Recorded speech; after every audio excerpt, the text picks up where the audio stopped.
Lalo kayo dyan mga friends, magluluto tayo ng sinigang. Paksiw na bangus. And this is first time kong gagawin na maglagay tayo ng puso ng saging sa paksiw na bangus.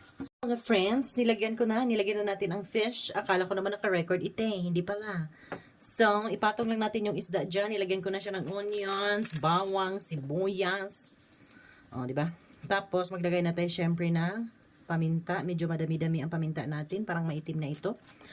And of course, kung mayroon naman kayong luya, sililong, o yan, perfect, ilagay nyo din. Kaso wala naman ako niyan, luya, walang sililong, walang kamatis. So, kung ano lang meron, kaibigan, yun lang ang ating pagtiyagaan. So, medyo madami-daming asin ito. Problema na sa kumain. Charot. Maglalagay tayo ng konting bitchin, kaibigan. Ayan, friends, maglagay naman tayo ng 1 cup na suka. Sukang Ilocos po ito. 1 cup ang ilagay natin dyan. So, friends, maglagay din tayo ng rose vinegar or sukang puti. Kung meron kayo sukang puti, mga 1 kutsara lang. And then, pakuluin na natin to mga friends. Mahina lang apoy natin.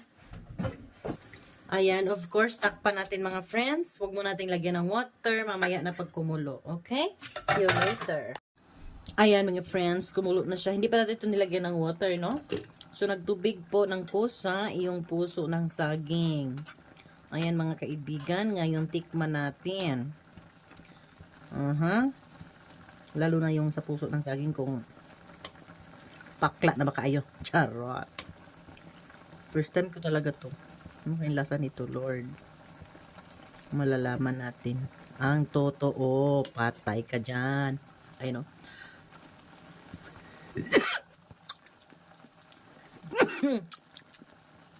Ang asim. Hindi siya pa siya masyadong luto. Matigas pa. So ngayon, lagyan ito natin ng tubig. So parang lalataan lang natin itong mga friends. Kaya mahinang mahina. At ayaw ko yung amoy ng bangus. Parang malangsa siya. Anyway. Ayan, kainaan lang natin siya hanggang sa mainin na mainin.